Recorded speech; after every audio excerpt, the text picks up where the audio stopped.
నమస్తే రఘునందన్ గారు. నిజంగా చాలా మంచి చర్చ ఈరోజు మీరు పెట్టడం చాలా సంతోషం.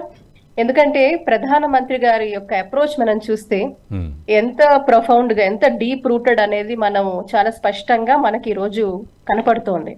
It is such integrated and sustainable model. అంటే ఒక ప్రధానిగానే కాకుండా ఆ ఒక దేశాన్ని నడిపించే ఆ ఒక్క ప్లేస్ లో ఉన్న ఆయన, అంటే ఇప్పుడు మనం యూజువల్ గా చాలా మంది ప్రైమ్ మినిస్టర్స్ ని చూస్తూ ఉన్నాం.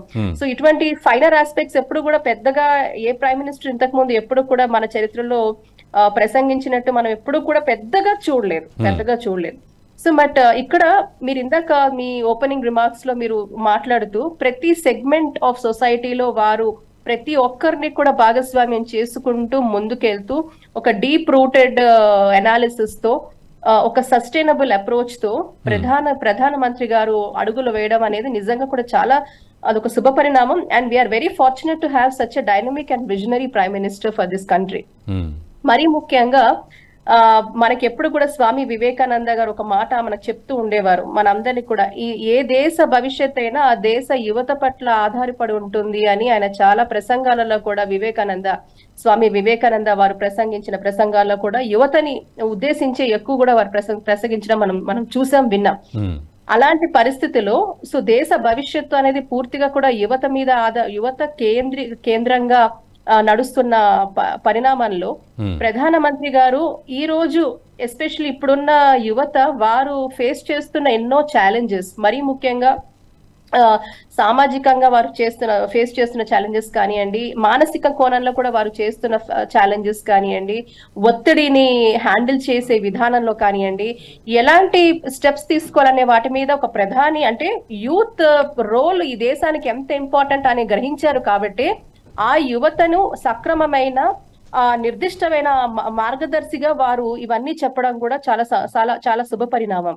మరీ ముఖ్యంగా మీరు చూస్తే రఘు గారు, ఇక్కడ ప్రధానమంత్రి గారు ఒక 10 కీ పాయింట్స్ వారు ప్రస్తావించడం జరిగింది, దాని మీద చాలా స్ట్రెస్ చేయడం జరిగింది.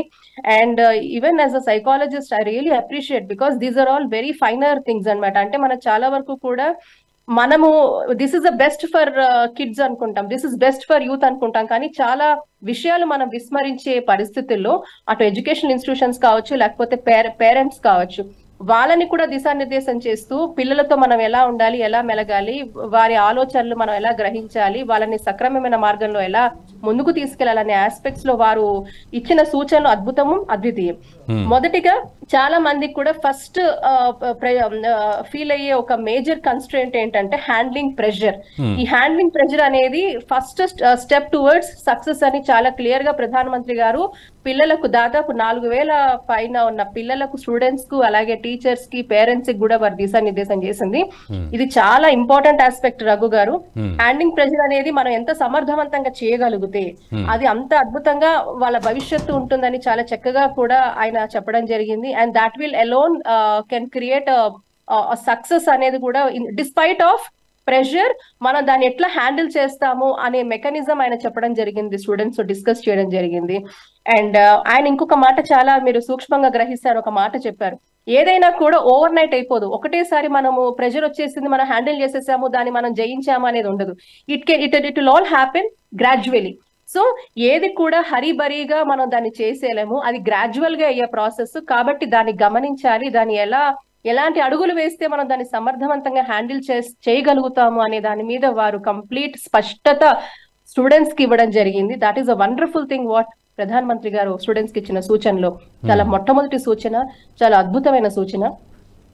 ఇంకొక ఆస్పెక్ట్ మనం అంశాల వారీగా వెళ్తే వారు ఇంకో మాట కూడా ప్రస్తావించారు, హెల్దీ కాంపిటీషన్ ఉండాలి అన్నారు.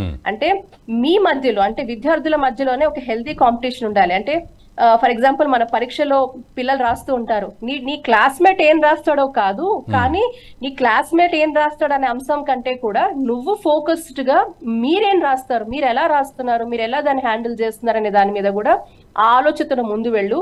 సో హెల్తీ కాంపిటీషన్ తోనే, అంటే విద్యార్థి మధ్యన కాంపిటీషన్ ఉండాలి, కానీ అది ఎలాంటిది ఉండాలి, హెల్దీ ఆరోగ్యకరమైన కాంపిటీషన్ ఉండాలి అని కూడా వారు వారి సూచనలో పిల్లలకు చెప్పడం జరిగింది. అలాగే ఆయన ఇంకొక మాట అన్నారు, మీ చుట్టుపక్కల కూడా అంబిషియస్ ఫ్రెండ్స్ ఉండాలి అంటే సమర్థవంతమైన ఫ్రెండ్స్ గ్రూప్ ఉండాలి అని కూడా ఆయన చెప్పడం జరిగింది చాలా చక్కగా. అండ్ ఇంకొకటి ఏంటంటే, ఇంకొక సిగ్నిఫికెంట్ రోల్ ఎవరు ప్లే చేస్తారు స్టూడెంట్స్ జీవితాల్లో అంటే, ఒక పక్కన తల్లిదండ్రులు, ఇంకో పక్కన టీచర్స్. కాబట్టి వీళ్ళిద్దరూ కూడా దే షుడ్ బి ఫెసిలిటేటర్స్ అన్నారు. పేరెంట్స్ ఎప్పుడు కూడా, మీరు చాలా మంది మనం కూడా ఇవి ఎక్స్పీరియన్స్ అయ్యి ఉంటాం మన చిన్నప్పుడు. చాలా వరకు కూడా ఇళ్లలో ఏంటంటే పిల్లలు మార్కులు ప్రోగ్రెస్ కార్డ్స్ తీసుకొస్తే ఆ ప్రధానమంత్రి గారు చమత్కారంగా ఒక మాట అన్నారు, పిల్లల ప్రోగ్రెస్ కార్డ్స్ మీ విజిటింగ్ కార్డ్స్ కాదండి అని చెప్పారు. అంటే అందులో ఎంత లోతైన మీనింగ్ ఉంది చూడండి. చెప్పకనే చెప్పారు పేరెంట్స్ తో, మీరు పిల్లలు మీకు అవి విజిటింగ్ కార్డ్స్ కాదు. ఎందుకు అన్నారు అనే మాట అంటే, చాలా వరకు కూడా ఇరుగు పొరుగు వాళ్ళతో కావచ్చు, మన రిలేటివ్స్ తో కావచ్చు, ఫ్రెండ్ సర్కిల్ కావచ్చు, మన పిల్లల మార్కులను మనము అదేదో ఒక అచీవ్మెంట్ గా మనం చెప్పుకోవడం, బాగా మార్కులు వచ్చిన వాళ్ళని అంటే అది ఇండైరెక్ట్ గా వాళ్ళకి ఒక ప్రెషర్, అదే మెయింటైన్ చేయాలి అని. వచ్చిన వాళ్ళకి కూడా ప్రెషర్, రాని వాళ్ళకి ఇంకా ప్రెషర్. ఎలాగంటే ఒక రకమైన హ్యూమిలియేషన్, మనకు తెలియకుండానే మన పిల్లల్ని మనం హ్యూమిలియేట్ చేయడము, ఇన్సల్ట్ చేయడము పక్కన వాళ్ళతో. అంటే మనం పోలుస్తున్నాం, అలా పోలిస్తే వాళ్ళకి బుద్ధి వస్తుంది, వాళ్ళు నేర్చుకుంటారు, సిగ్గుతో అయినా వాళ్ళు చదువుకుంటారు అని ఒక థాట్ ప్రాసెస్ లో ఉంటారు. కానీ కాదండి, అది మానసికంగా వాళ్ళని చాలా వీకెన్ చేస్తుంది, వాళ్ళని దెబ్బతీస్తుంది, వాళ్ళ మొరాల్ ని డౌన్ చేస్తుంది, వాళ్ళ సెల్ఫ్ కాన్ఫిడెన్స్ ని దెబ్బతీస్తుంది.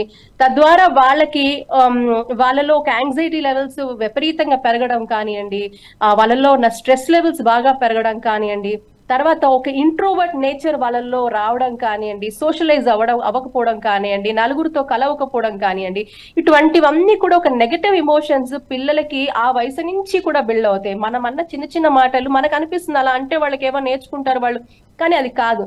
సో దాంట్లో ఎంత సెన్సిటివ్ గా పిల్లలతో డీల్ చేయాలి, వాళ్ళ మనసులు నొచ్చుకోకుండా వాళ్ళని చక్కగా వాళ్ళని పాజిటివిటీ వైపు, పాజిటివ్ థాట్స్ వైపు, వాళ్ళకున్న చిన్న చిన్న మిస్టేక్స్ ని కూడా ఎట్లా ఓవర్కమ్ చేసుకోవాలో, అలా సమర్థవంతంగా ఎలా అడుగులు వేయాలో అటు తల్లిదండ్రులు అలాగే టీచర్స్. చాలా వరకు టీచర్స్ కూడా ఒకప్పుడు క్లాస్ రూమ్ లో మార్కులు వస్తే తక్కువ వచ్చిన మార్కుల్ని కూడా చూపించి ఇదిగో తక్కువ వీళ్ళకి వచ్చాయని కూడా చెప్పే పరిస్థితులు మనం చాలా వరకు చూసున్నాం. కాబట్టి ఇలాంటివన్నీ కూడా పిల్లలలో చాలా ఇన్సల్ట్ గా వాళ్ళు ఫీల్ అయ్యి చాలా నెగటివ్ ఎమోషన్స్ వాళ్ళలో బిల్డ్ అయ్యే అవకాశం ఉంటుంది. తద్వారా మనం చూస్తున్నాం చాలా వరకు ఆత్మహత్యలు కానివ్వండి. అంటే ఇవన్నీ ఎందుకు అవుతున్నాయి? ఒక భరోసా గనక ఇంట్లో తల్లిదండ్రులు కావచ్చు, లేకపోతే విద్యా వ్యవస్థల్లో టీచర్స్ కావచ్చు, మేనేజ్మెంట్ కావచ్చు, పిల్లలకి భరోసా ఇచ్చి వాళ్ళు చేసే ఏమైనా తప్పిదాలు ఉంటే దాన్ని కరెక్ట్ చేసుకొని వాళ్ళని మళ్ళీ సమర్థవంతంగా లైన్ లో పెట్టే అంశాలు టీచర్స్ తీసుకోవాల్సిన అవసరం ఉంది, అలాగే పేరెంట్స్ కూడా చేయాల్సిన అవసరం ఉంది. సో మీరిద్దరూ కూడా సమర్థవంతంగా ఒక పాజిటివ్ లైఫ్ స్టైల్ స్టూడెంట్స్ కి రావాలి అంటే అటు ఫ్యామిలీ, అటు కుటుంబ క్షేత్రం, అటు విద్యా క్షేత్రం, ఈ రెండు కూడా ప్రాపర్ గా పాజిటివ్ గా ఫెసిలిటేట్ చేయాల్సిన అవసరం ఉంది అని చాలా చక్కగా ప్రధానమంత్రి గారు చమత్కారంగా కూడా ఇటువంటి వర్డ్స్ యూజ్ చేసి ఆయన చెప్పడం అనేది నిజంగా చాలా చాలా చాలా అభినందనీయం అండి. ఈ వీడియో మీకు నచ్చినట్టయితే లైక్ చేయండి, 10 మందికి షేర్ చేయండి, అలాగే కామెంట్ల రూపంలో మీ అభిప్రాయాలను మాతో పంచుకోండి. Nationalist hub group of channels ను సబ్స్క్రైబ్ చేసుకుని తెలుగునాట జాతీయవాద జర్నలిజాన్ని ప్రోత్సహించండి. ఈ వీడియో కింద ఉన్న బెల్ ఐకాన్ పై క్లిక్ చేయడం మర్చిపోవద్దు.